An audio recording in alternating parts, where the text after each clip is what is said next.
Welcome guys. আমরা আজকে class 12 এর একটা চ্যাপ্টার আছে, সেটা হচ্ছে আমাদের বায়োমলিকিউলস। খুব ইম্পর্টেন্ট একটা চ্যাপ্টার। এই বায়োমলিকিউলস চ্যাপ্টারটা নিয়ে আমরা একটু আলোচনা করব। সো বেসিক্যালি প্রথমে বায়োমলিকিউলস চ্যাপ্টারের যে পার্টটা নিয়ে আমরা আগে ভেঙে নিই কি কি পার্ট এখানে আছে। আমাদের এখানে মেইনলি যে দুটো পার্ট আলোচনা করতে হয় সেটা হচ্ছে একটা হচ্ছে কার্বোহাইড্রেট পার্ট, আরেকটা আমাদের স্টাডি করতে হয় প্রোটিন পার্ট। প্রোটিন আরো পার্ট আছে, ভিটামিনস রয়েছে, ওগুলো রয়েছে, ওই পার্টগুলো আমরা এখন এই মুহূর্তে বলছি না। তো আমরা এই চ্যাপ্টারটার ভিডিওগুলো যে যে টপিক এখানে ডিসকাস করা হয়েছে সেকশনে, তো আমরা ওইরকম সেকশন ওয়াইজ ভিডিও বানাচ্ছি। যেমন আজকে যে ভিডিওটা আমি বানাচ্ছি সেটা মেনলি প্রোটিন পার্টটাকে কনসেন্ট্রেট করে বানাচ্ছি। তারপরে একটা ভিডিও দেবো কার্বোহাইড্রেট নিয়ে থাকবে, আর একটা ভিডিও বানাবো যেটা মিসলেনিয়াস, মানে যে এই কার্বোহাইড্রেট আর প্রোটিন বাদ দিয়ে যে রিমেনিং পার্ট যেগুলো রয়েছে সেগুলোকে একসাথে করে একটা ভিডিও বানাবো। তো আজকে যে আলোচনা সেটা হচ্ছে আমাদের প্রোটিন পার্ট নিয়ে। তোমরা জানো যে বায়োমলিকিউলস সেইগুলোই যে সমস্ত এলিমেন্টস বা মলিকিউলস গুলো আমাদের জীবনধারাকে কন্টিনিউ করে, লাইফ সাস্টেনিং প্রসেসে হেল্প করে, আমাদের বৃদ্ধি, পরিস্ফুরণ ইত্যাদি বিষয়গুলোকে কন্ট্রোল করে। যে সমস্ত বেসিক মলিকিউলস সেগুলোকে আমরা বায়োমলিকিউলস বলি। যেমন তার মধ্যে কার্বোহাইড্রেট, প্রোটিন, ফ্যাটস, এই নিউক্লিক অ্যাসিড, সেগুলো সব ইনক্লুডেড থাকে। তো যাই হোক, প্রোটিনস গুলো হচ্ছে এক ধরনের বায়োমলিকিউলস, এবং আমরা আজকে যেটা পড়বো সেটা হচ্ছে প্রোটিন থেকে পড়বো। প্রোটিনস, তো প্রোটিনের আমাদের প্রোটিন হচ্ছে এক ধরনের একটা পলিমার। প্রোটিন কি? এক ধরনের পলিমার। Polymer what? পলিমার যখন বলছি তখন তাহলে পলিমার কিভাবে তৈরি হয়? ছোট ছোট কিছু ইউনিট পরস্পর জুড়ে গিয়ে একটা বৃহদাকার অংশ তৈরি হয়, বড় একটা অংশ তৈরি হয়। তাহলে পলিমার হচ্ছে সেই বৃহদাকার অংশটা, মানে সেই বড় অংশটা যেটা ছোট ছোট একটা অংশ নিয়ে তৈরি হয়েছে। তো প্রোটিন যদি একটা পলিমার হয় তার সেই ছোট রিপিটিং ইউনিট বা ছোট ইউনিটটা কি? যে ছোট ইউনিটগুলো পরপর যুক্ত হয়ে বা রিপিটেডলি যুক্ত হয়ে বড় পলিমার তৈরি করে, সেই ইউনিটগুলোকে আমরা বলে থাকি মোনোমার। ওকে, তারপরে মোনোমারগুলো পরস্পর কম্বাইন করে একটা পলিমার তৈরি করে। তাহলে প্রোটিন যদি পলিমার হয় তাহলে তারও একটা মোনোমার আছে। তাহলে এই প্রোটিনগুলোর মোনোমার যেগুলো সেগুলোকে আমরা বলে থাকি অ্যামাইনো অ্যাসিডস বা অ্যামিনো অ্যাসিডস। ওকে, তাহলে কি বললাম? If the protein molecules are the polymer, then the monomeric units of a protein is the amino acids. Amino acids are the building blocks of protein. তাহলে প্রোটিনগুলোর বিল্ডিং ব্লকস কোনটা? These are the amino acids. Okay, তাহলে প্রোটিনের ডেফিনিশনে কি আসবে? যে amino acid মোনোমার দিয়ে তৈরি যে পলিমার তাকে আমরা বলে থাকি protein. Amino acid monomeric unit polymerize করে যে জিনিসটা তৈরি করে তাকে আমরা বলে থাকি প্রোটিন। ওকে, এবার অ্যামিনো অ্যাসিডের basic structure. What is the basic structure of amino acid? প্রত্যেকটা অ্যামিনো অ্যাসিডের বেসিক স্ট্রাকচার হচ্ছে এইটা।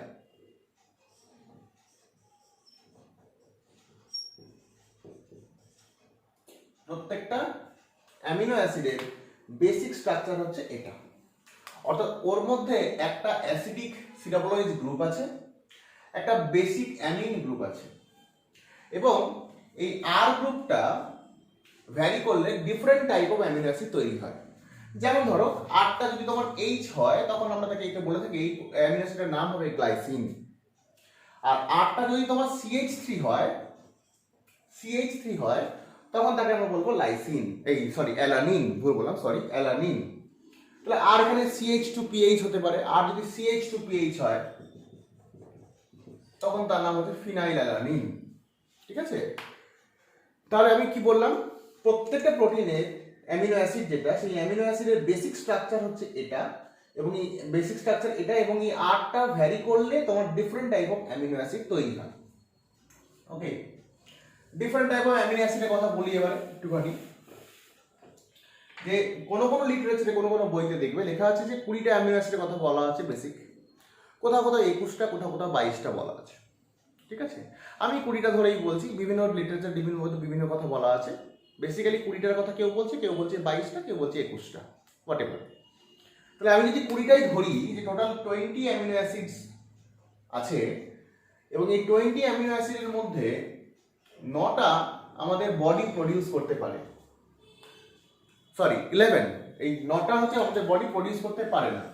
20 অ্যামিনো অ্যাসিডের মধ্যে 11টা বডি প্রডিউস করে ফেলে, আমাদের বডি তৈরি হয়ে যায়, বাকি 9টা অ্যামিনো অ্যাসিড আমাদের বডিতে প্রডিউস হয় না। অর্থাৎ এগুলোকে আমাদের এক্সটার্নাল সোর্স থেকে নিতেই হবে। কি বললাম, 9 অ্যামিনো অ্যাসিড যেগুলো আমাদের বডি প্রডিউস করতে পারে না, সেগুলোকে আমাদের এক্সটার্নাল সোর্স থেকে নিতে হয়। এই 9টা অ্যামিনো অ্যাসিডগুলোকে আমরা বলে থাকি এসেনশিয়াল অ্যামিনো অ্যাসিড। অর্থাৎ যে 9টা অ্যামিনো অ্যাসিড আমাকে বাইরে বা এক্সটার্নাল সোর্স থেকে, মানে এক্সটার্নাল ফুড সোর্স থেকে নিতে হয়, ইনটেক করতে হয়, সেগুলোকে আমরা বলে থাকি এসেনশিয়াল অ্যামিনো অ্যাসিড। 9টা কি কি আছে? Lysine, leucine, isoleucine, valine, phenyl alanine, methionine, threonine, tryptophan, histidine. These are the 9 essential amino acid. এবার এই 9টা তুমি যদি না নাও তাহলে কি সমস্যা হবে? 11টা বডিতে প্রডিউস করেছে, এবার 9টা অ্যামিনো অ্যাসিড তোমাকে বাইরে থেকে নিতে হবে। তুমি প্রপারলি সেই সমস্ত ফুড সোর্সগুলোকে অ্যাভয়েড করো যেগুলো থেকে এই 9টা পাওয়া যায়, তাহলে কি হবে, তোমার বডিতে অ্যামিনো অ্যাসিড ডেফিসিয়েন্সি হবে। এবং অ্যামিনো অ্যাসিড ডেফিসিয়েন্সি হলে কি হবে, এই অ্যামিনো অ্যাসিড 20টা অ্যামিনো অ্যাসিড বিভিন্নভাবে কম্বাইন করে তোমার বডির প্রয়োজনীয় বিভিন্ন জিনিস তৈরি করে। তাহলে তুমি যদি অ্যামিনো অ্যাসিড ল্যাক রাখো বডিতে, অ্যামিনো অ্যাসিড প্রপারলি ইনটেক না করো 9টা অ্যামিনো অ্যাসিড, তাহলে কি হবে, তোমার বডিতে যে সমস্ত স্ট্রাকচারগুলো প্রোটিন বিল্ডআপ, প্রোটিন দিয়ে তৈরি হয়, সেগুলো কিন্তু ভঙ্গুর হবে, অর্থাৎ সেগুলো কিন্তু প্রপারলি তৈরি হবে না, সেগুলো আনস্টেবল হবে, সেগুলো ভেঙে যাবে, ডিকম্পোজ করে যাবে। ঠিক আছে, কারণ 9টা এসেনশিয়াল অ্যামিনো অ্যাসিড এই কারণেই বলা হয়েছে বাইরের সোর্স থেকে আমাকে নিতেই হবে। ওকে, আচ্ছা, এইবার অ্যামিনো অ্যাসিড একটা যেটা বলা তোমাকে, প্রত্যেকটা অ্যামিনো অ্যাসিড আমরা 3 লেটার কোড দিয়ে বলি, যেমন লাইসিনকে LYS বলে থাকি, লাইসিন। অ্যালানিনকে ALA বলা হয়, গ্লাইসিনকে GLY বলা হয়। হ্যাঁ, অর্থাৎ প্রত্যেকটা অ্যামিনো অ্যাসিডের প্রথম 3টে 3 লেটার কোড দিয়ে মেনশন করা হয়। আচ্ছা, তোমায় কিছু কিছু বই থেকে পড়তে হবে, কিছু কিছু জায়গায় আমি হেল্প করে দিচ্ছি, সেগুলো বই থেকে পড়বে, আমি একটু বলে দিচ্ছি। তাহলে বেসিক স্ট্রাকচারটা আমি আরেকবার আনছি। এই বেসিক স্ট্রাকচার অফ অ্যামিনো অ্যাসিডে খেয়াল করে দেখো, একটা অ্যাসিডিক ইউনিট আছে, একটা বেসিক ইউনিট আছে। অর্থাৎ একই মলিকিউলে একটা অ্যাসিডিক একটা বেসিক ইউনিট, অর্থাৎ পরস্পরকে নিউট্রালাইজ করে দেয়, অ্যাসিড আর বেস পরস্পরকে নিউট্রালাইজ করে। তো এটা পার্টিকুলারলি এটা নিউট্রাল বলতে পারে, নিউট্রাল ক্যাটাগরির মধ্যে পড়ছে, নিউট্রাল। সিমিলারলি এই আর গ্রুপের মধ্যে যদি কোনো additional C double H group থাকে, মানে আর গ্রুপটা ধরো এমন একটা গ্রুপ যার মধ্যে একটা সি ডাবল এইচ গ্রুপ আছে, অর্থাৎ টোটাল অ্যামিনো অ্যাসিড মলিকিউলটার মধ্যে সি ডাবল এইচ গ্রুপের সংখ্যা যদি বেশি হয়, তাহলে সেই ধরনের অ্যামিনো অ্যাসিডগুলোকে আমরা বলবো অ্যাসিডিক অ্যামিনো অ্যাসিড। যেমন aspartic acidic acid, aspartic acid আছে, দেখবে অ্যাসপার্টিক অ্যাসিড। ঠিক আছে, অ্যাসপার্টিক অ্যাসিড একজন এক্সাম্পল, যেখানে একটা সি ডাবল এইচ গ্রুপ বেশি আছে। কি বললাম, অ্যামিনো অ্যাসিড যেখানে একটা সি ডাবল এইচ NH2 অর্থাৎ NH2 এবং সি ডাবল এইচ গ্রুপ, মানে অ্যাসিডিক অ্যান্ড বেসিক গ্রুপ যদি 1:1 থাকে, তাহলে সেগুলো হচ্ছে তখন নিউট্রাল অ্যামিনো অ্যাসিড। যদি কোনো অ্যামিনো অ্যাসিডের সি ডাবল এইচ গ্রুপের সংখ্যা বেশি থাকে, তাহলে তাকে আমরা বলবো অ্যাসিডিক অ্যামিনো অ্যাসিড। আর যদি কোনো অ্যামিনো অ্যাসিডে NH2 গ্রুপের সংখ্যা বেশি থাকে, তখন তাকে আমরা বলবো বেসিক অ্যামিনো অ্যাসিড। ঠিক আছে, যেমন গ্লুটামিন আছে, এরকম। তাহলে তোমাদের বই থেকে তোমাদের কাজ একটা বা দুটো নিউট্রাল অ্যামিনো অ্যাসিডের এক্সাম্পল দেখে রাখা, একটা অ্যাসিডিক অ্যামিনো অ্যাসিডের নাম দেখে রাখা, একটা বেসিক অ্যামিনো অ্যাসিডের নাম বা স্ট্রাকচারটা দেখে রাখা, মনে রাখা। ঠিক আছে, তাহলে নিউট্রাল বললাম, অ্যাসিডিক বললাম, বেসিক বললাম। এইবার একটা জিনিস খেয়াল করে দেখো তোমরা,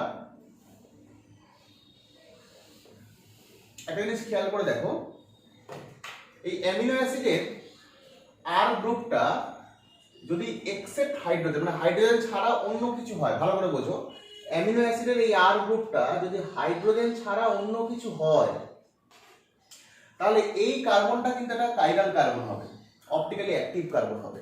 তার কারণ কার্বনটা দেখো তোমার চারটে ডিফারেন্ট সাবস্টিটিউশন রয়েছে। এই হাইড্রোজেনকে আমি আলাদা করে লিখছি, খেয়াল করে দেখো, এই যে কার্বনটা, তার দেখো চারটে ডিফারেন্ট সাবস্টিটিউশন আছে। আর একটা গ্রুপ, আরটা যদি হাইড্রোজেন না হয়, COOH গ্রুপ একটা, H একটা, NH2 একটা। তাহলে এই ধরনের কার্বনগুলো আমরা কি বলে থাকি? অ্যাসিমেট্রিক কার্বন বা কাইরাল কার্বন বলে থাকি। অর্থাৎ এই অ্যামিনো অ্যাসিডগুলো optically active. Amino acids are optically active because in the amino acid the carbon is asymmetric carbon, মানে কাইরাল কার্বন, যে কার্বনের চারটে হাতে চারটে ভ্যালেন্সি ডিফারেন্ট সাবস্টিটিউশনে রয়েছে।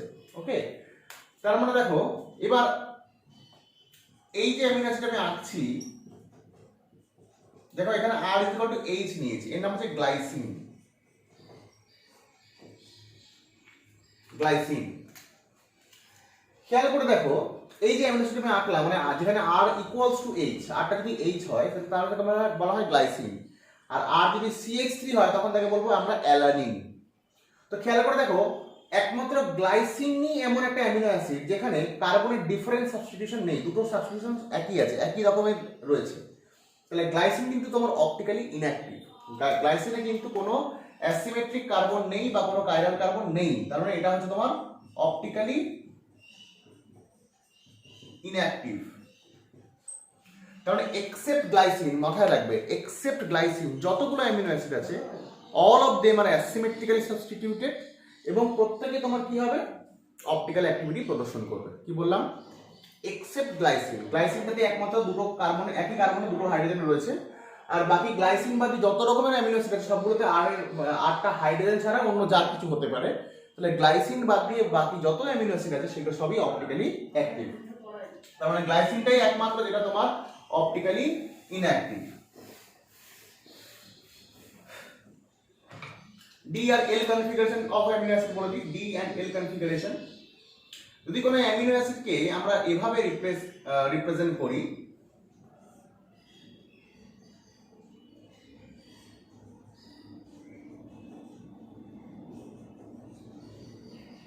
আমি যদি একটা অ্যামিনো অ্যাসিডকে এভাবে রিপ্রেজেন্ট করি তাহলে খেয়াল করে দেখো, আমি এটা ধরো এটা আমি অ্যালানিন নিয়েছি। অ্যালানিন মানে তোমার এটা CH3 COOH NH2, এটা হচ্ছে অ্যালানিন। ঠিক আছে, তো অ্যালানিনকে আমি যদি এভাবে রিপ্রেজেন্ট, এটা ফিশার প্রজেকশন ফর্মুলা বলা হয়, ফিশার প্রজেকশনে যদি আমরা রিপ্রেজেন্ট করি তাহলে খেয়াল করে দেখো এই দুটো গ্রুপের মধ্যে, হাইড্রোজেন এবং অ্যামিনের মধ্যে, অ্যামিনটা হচ্ছে মোস্ট প্রায়োর গ্রুপ। প্রায়োরিটি কিভাবে ঠিক করা হয়? অনেকগুলো রুল আছে।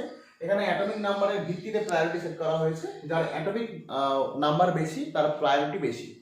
কি বললাম? যার অ্যাটমিক নাম্বার বেশি তার প্রায়োরিটি বেশি। তাহলে হাইড্রোজেন এবং NH2 এর মধ্যে N এর অ্যাটমিক নাম্বার বেশি, তাহলে এটা প্রায়োরিটি 1, এটা প্রায়োরিটি 2। তাহলে অ্যামিনো অ্যাসিডগুলোকে যদি আমরা এভাবে রিপ্রেজেন্ট করি, খেয়াল করে দেখো এটা তোমার সেই R গ্রুপ, এই CH3 এটা সেই R গ্রুপ, এটা সেই R group, whatever be the R group, যাই হোক না কেন, যদি NH2 তোমার রাইট সাইডে থাকে, মানে মোস্ট প্রায়োর গ্রুপ যদি তোমার রাইট সাইডে থাকে, তখন দেখো বলতে কি ডি অ্যামিনো অ্যাসিড রাইট সাইডে থাকে। আর যদি এই NH2টা তোমার লেফট সাইডে থাকে তখন তাহলে হলো L অ্যামিনো অ্যাসিড। তাহলে ডি এন্ড L নোমেনক্লেচার হলো, প্রত্যেকটা অ্যামিনো অ্যাসিড আমরা এভাবে রিপ্রেজেন্ট করতে পারি। আটটা হোয়াটএভার বি দ্য গ্রুপ, আটটা যে কোনো গ্রুপ হতে পারে, হাইড্রোজেন বাদ দিয়ে, কারণ হাইড্রোজেন হলে অ্যামিনো অ্যাসিডটা অপটিক্যালি অ্যাক্টিভ হবে না, আর অপটিক্যালি অ্যাক্টিভ না হলে ডি এন্ড L এর গল্পও আসবে না। ঠিক আছে, তাহলে আটটা যে গ্রুপই হোক না কেন, যদি অ্যামিনো অ্যাসিড এভাবে রিপ্রেজেন্ট করি যেখানে মোস্ট প্রায়োর গ্রুপ হচ্ছে অ্যামিন, সেটা যদি রাইট সাইডে থাকে, ডান দিকে থাকে, তাহলে তাকে ডেক্সট্রো বা ডি বলবো, আর যদি লেফট সাইডে থাকে তখন তাকে আমরা বলবো এল। তাহলে D and L nomenclature of amino acid is complete. ওকে,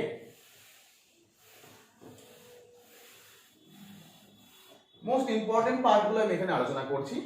আচ্ছা, এটা হলো নেক্সট যে পার্টটা তোমাকে বলা, যেহেতু অ্যামিনো অ্যাসিডে একটা অ্যাসিডিক গ্রুপ আছে, একটা বেসিক গ্রুপ আছে, এবং তোমরা খুব ভালো করে জানো যে অ্যাসিডের প্রপার্টি হচ্ছে H+ ছাড়া, যদি আমরা ব্রনস্টেড-লাউরি থিওরি দিয়ে ভাবি, ব্রনস্টেড-লাউরি কনসেপ্ট, তাহলে অ্যাসিডের প্রপার্টি হচ্ছে H+ ছেড়ে দেওয়া, আর বেসের প্রপার্টি হচ্ছে H+ অ্যাকসেপ্ট করা। তাহলে এই অ্যামিনো অ্যাসিডের যে বেসিক ইউনিটটা আছে, সে যদি একটা H+ অ্যাকসেপ্ট করে, NH3+ হবে, বিকজ সে নিজের লোন পেয়ার দিয়ে একটা হাইড্রোজেনকে অ্যাকসেপ্ট করছে, লোন পেয়ার দিয়ে। লোন পেয়ার যদি দিয়ে দেয় তাহলে এখানে ইলেকট্রন ডেফিসিয়েন্সি হবে, আর এটা NH3 হয়ে যাবে, আর মাথায় প্লাস চার্জ আসবে। আবার বলি, নিজের লোন পেয়ারটা দিয়ে একটা H+ কে নেবে, কারণ বিকজ বেসের প্রপার্টি তাই H+ অ্যাকসেপ্ট করা, তো NH3 হলো, লোন পেয়ারে ডোনেট করেছে বলে এখানে প্লাস চার্জ। আর অ্যাসিডের প্রপার্টি কি, H প্লাস ছেড়ে দেওয়া। তাহলে খেয়াল করে দেখো, একটা ডাই আয়নিক বা ডাইপোলার ফর্ম, বা ডাই আয়নিক বলে দেওয়া ভালো, ডাই আয়নিক ফর্মে এক্সিস্ট করছে। ডাই আয়নিক ফর্ম, প্রত্যেকটা অ্যামিনো অ্যাসিড এর NH3 গ্রুপ, NH2 গ্রুপটা একটা হাইড্রোজেন অ্যাকসেপ্ট করে NH3 প্লাস হয়, COOH গ্রুপটা একটা হাইড্রোজেন ছেড়ে দিয়ে COO মাইনাস হয়। অর্থাৎ একটা ডাইপোলার ফর্ম বা ডাই আয়নিক ফর্মে প্রত্যেকটা অ্যামিনো অ্যাসিড এক্সিস্ট করে। তো এইটার নাম হচ্ছে তোমার জুইটার ion. জুইটার ion, what is জুইটার ion? জুইটার ion কি, প্রত্যেকটা অ্যামিনো অ্যাসিডের যে অ্যাসিডিক COOH গ্রুপ আছে সে একটা হাইড্রোজেন ছেড়ে দেয়, এবং বেসিক যে ইউনিটটা আছে মানে NH2 গ্রুপটা সে একটা হাইড্রোজেন অ্যাকসেপ্ট করে একটা ডাই আয়নিক ফর্মে এক্সিস্ট করে বা ডাইপোলার ফর্মে এক্সিস্ট করে, যেটাকে আমরা বলে থাকি জুইটার আয়নিক ফর্ম। ওকে, প্রত্যেকটা অ্যামিনো অ্যাসিড এটা করে। এখন majority of the amino acid যদি এই ফর্মেই থাকে, তাহলে বলতে পারি যে অ্যামিনো অ্যাসিডগুলো একটা পোলার ফর্মে এক্সিস্ট করছে। এটা একটা polar form, plus minus charge আছে, ডাইপোল আছে। তাহলে এটা ডাইপোল আছে, এটা সাফিসিয়েন্ট ডাইপোল আছে, এবং ডাইপোল মোমেন্টটা এই দিক থেকে এই দিকে কাজ করবে। ওকে, তাহলে অ্যামিনো অ্যাসিডগুলো যেহেতু পোলার নেচারের, বিকজ তারা জুইটার আয়নিক ফর্মে এক্সিস্ট করে, তাহলে তাদের মেল্টিং পয়েন্ট, বয়লিং পয়েন্ট এগুলো হাই হবে।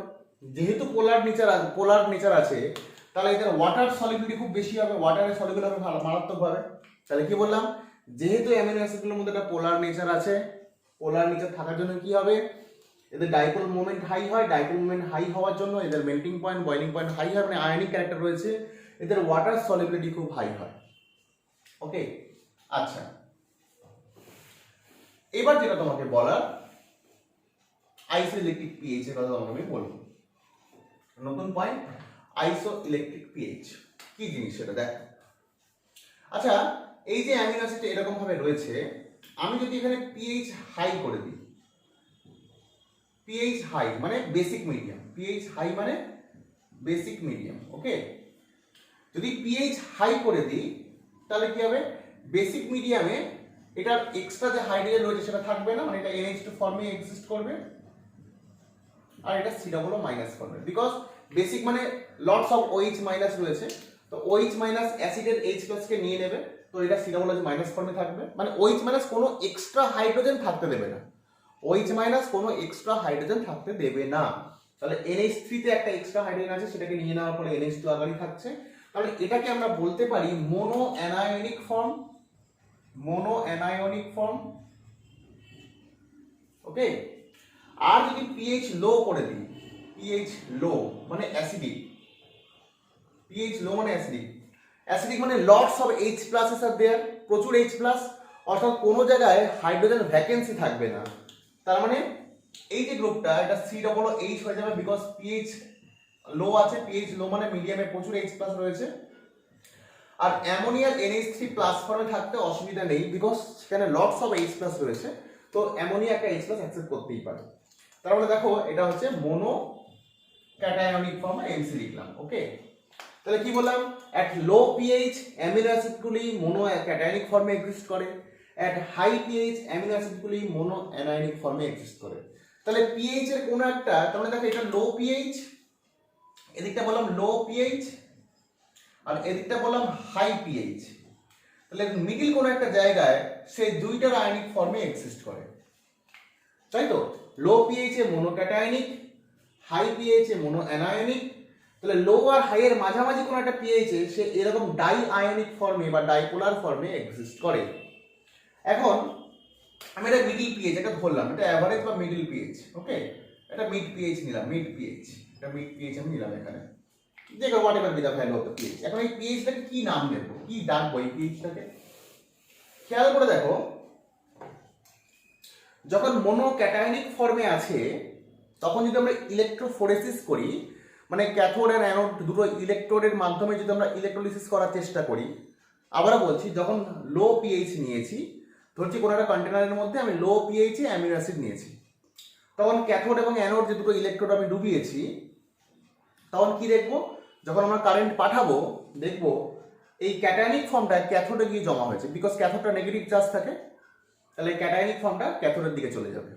ওকে, আবার যদি এই অ্যামিনো অ্যাসিডটাকে আমি হাই পিএইচে নিয়ে সলিউশনে নিই, হাই পিএইচ সলিউশনের মধ্যে নিই, এবং তখন যদি আমরা ইলেকট্রোলিসিস করি বা ক্যাথোড বা অ্যানোড দুটো ইলেকট্রন ডুবিয়ে দিই, তখন দেখবো এটা অ্যানায়নিক ফর্মটা অ্যানোডের দিকে কি জড়ো হয়েছে।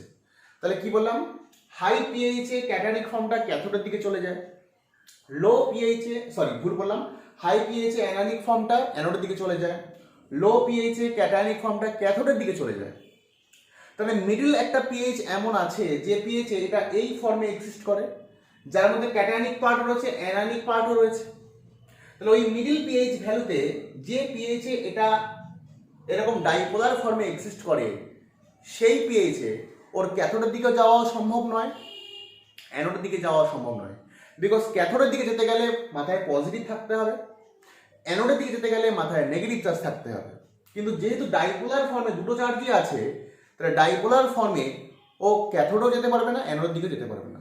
তার মানে এই যে মিডল পিএইচ ভ্যালুটা, যে পিএইচ ভ্যালুতে সে ডাইপোলার ফর্মে এক্সিস্ট করার জন্য তার ক্যাথোড মুভমেন্টও হচ্ছে না, অ্যানোড মুভমেন্টও হচ্ছে না, সেই পার্টিকুলার পিএইচটাকে আমরা বলে থাকি দ্য আইসো ইলেকট্রিক পিএইচ।